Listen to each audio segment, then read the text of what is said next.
Clackamas County Bank was founded by the Deaton brothers, who started the business with a capital of $10,000 in 1911.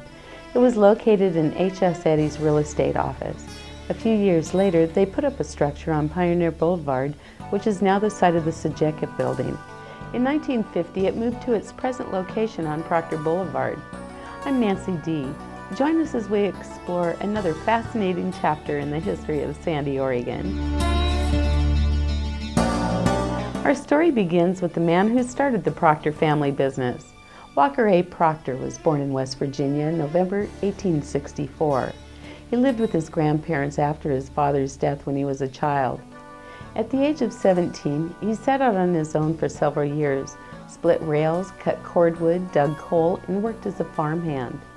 He remembers being able to cut about 2 cords of wood per day at 50 cents a cord.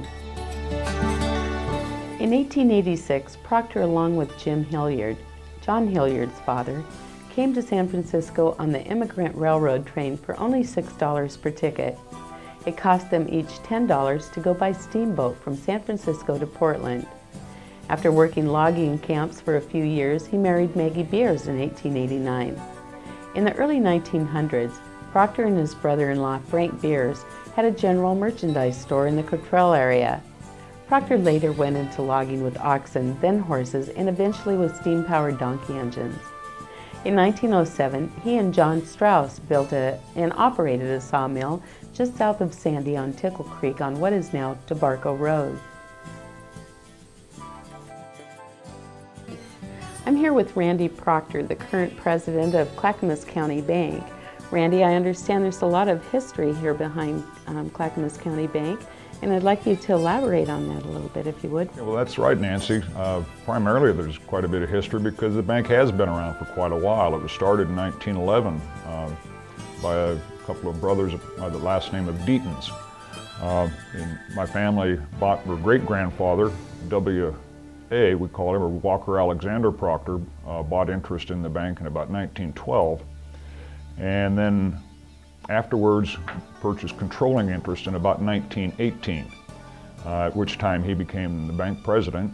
My grandfather, Fred Proctor Sr., became cashier, and my great aunt, Eugenia Alt, became a stenographer in about 1923, along with another brother, Walkie, which was named after Walker, of course, who worked as a bank teller.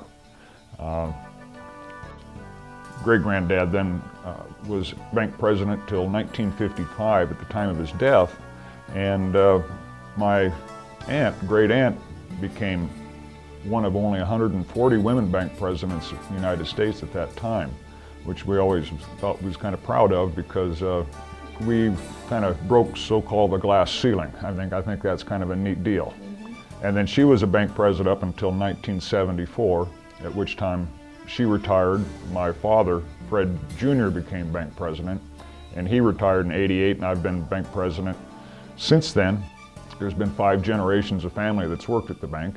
Well, presently is myself, and then my sister, Kathy Stuklik, and my 2 nephews, Justin and Jarrett Stuklik. We're about the oldest state-chartered bank in Oregon. And one interesting fact is the fact that for so many years, my great aunt and my grandfather worked together, and not only did they work together, they lived side by side. And here we are a few decades later, my sister and I are working together, and we also live side by side. Thanks for joining us. Look forward to the next episode of Visions of the Past. Until then, I'm Nancy D. Bye.